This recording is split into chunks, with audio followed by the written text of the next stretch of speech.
ब्रह्मपुत्र नदी। ब्रह्मपुत्र नदी। ब्रह्मपुत्र नदी है यह नदी तिब्बत के समीप मानसरोवर झील से निकलती है। कौन झील से? मानसरोवर झील से। यह नदी तिब्बत के समीप, किसके समीप? तिब्बत के समीप, मतलब जो तिब्बत है उसके पास। समीप में क्या आता? पास। और कौन झील से? मानसरोवर झील से। मानसरोवर झील से निकलती है। ब्रह्मपुत्र नदी कहाँ से निकलती है? तो मानसरोवर झील से। मानसरोवर झील से।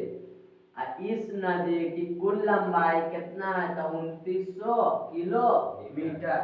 ब्रह्मपुत्र नदी की कुल लंबाई कितना है? 2900 किलोमीटर। पूछे ब्रह्मपुत्र नदी की कुल लंबाई कितना है? तो 2900 किलोमीटर। फिर नामचा बरवा, कौन? नामचा बरवा जो शिखर है उसके समीप यू आकार का मोड़ बनाकर, कौन आकार के? यू आकार का मोड़ बनाकर अरुणाचल प्रदेश में, कौन प्रदेश में? अरुणाचल प्रदेश में प्रवाहित होती है। जो ब्रह्मपुत्र नदी है नामचा बरवा शिखर के पास अंग्रेजी के कैसन? अंग्रेजी के यू आकार का मोड़ बनाकर अरुणाचल प्रदेश में, कौन प्रदेश में? अरुणाचल प्रदेश में क्या होता है? प्रवाहित होता है, यानी कि अरुणाचल प्रदेश में बहता है। उसके बाद है ब्रह्मपुत्र नदी तिब्बत में, कौन में? तिब्बत में सांगपो के नाम से जाना जाता है। कौन को? सांगपो के नाम से जाना जाता है। और बांग्लादेश में, कौन देश में? बांग्लादेश में जमुना के नाम से, किसके नाम से? जमुना के नाम से जाना जाता है। ब्रह्मपुत्र जो नदी है वो तिब्बत में, कौन में?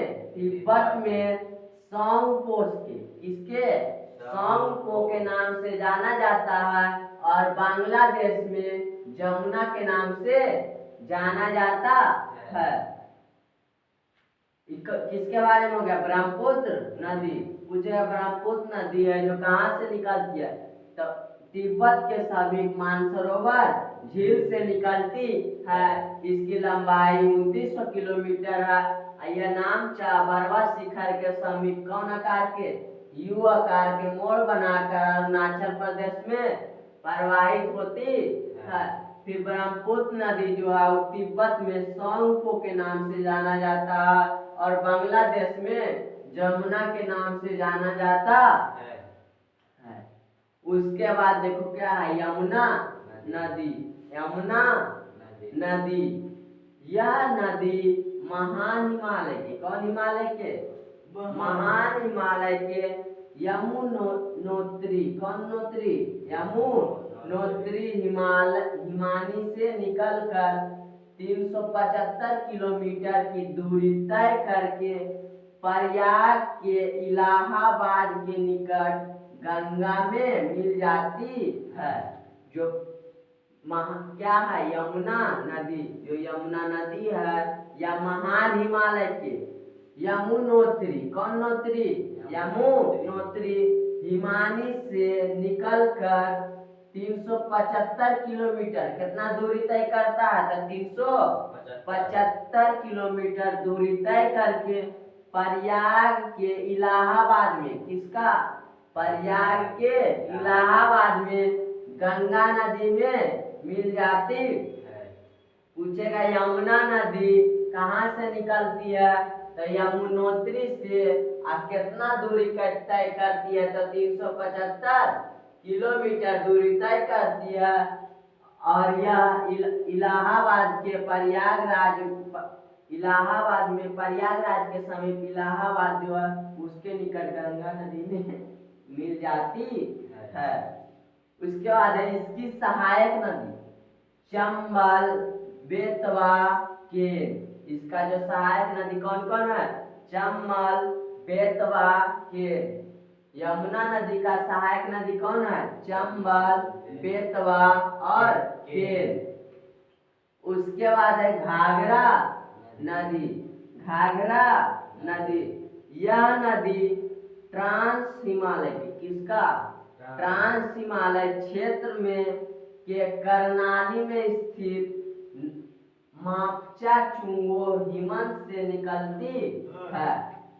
यह नदी जो है ट्रांस हिमालय क्षेत्र के कर्णाली में स्थित मापचा चुंगो हिमनद से निकलती है और इसे पर्वतीय क्षेत्रों में कर्णाली के नाम से जाना जाता है और मैदानी क्षेत्रों में घाघरा के नाम से जाना जाता है। घाघरा जो नदी है उसको पर्वतीय क्षेत्रों में कौन नाम से, कर्णाली के नाम से, और मैदानी क्षेत्रों में घाघरा के नाम से। जहाँ ऊंचा ऊंचा क्या रहता है, पर्वत रहता है, वहाँ इसे कर्णाली के नाम से जाना जाता है। और जहाँ मैदानी क्षेत्र मतलब पूरा फील्ड है वहाँ घाघरा के नाम से जाना जाता है।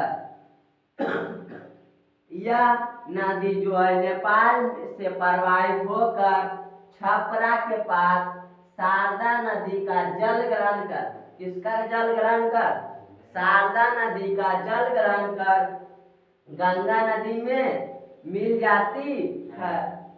यह जो क्या घाघरा नदी है नेपाल से प्रवाहित होकर, कहाँ से, नेपाल से प्रवाहित होकर छपरा के पास शारदा नदी जल ग्रहण करके, मतलब जो छपरा के पास क्या शारदा नदी है उसका जल ग्रहण कर लेता है, जल ग्रहण करके कहाँ मिल जाता है, गंगा नदी में, और गंगा नदी में मिल जाता है। फिर घाघरा नदी उत्तर प्रदेश में सरयू नदी के नाम से जाना जाता है। जो घाघरा क्या है नदी है कौन प्रदेश में, उत्तर प्रदेश में सरयू के नाम से जाना जाता। घाघरा पूछेगा घाघरा नदी को उत्तर प्रदेश में कौन नदी के नाम से जाना जाता, तो सरयू नदी के नाम से जाना जाता।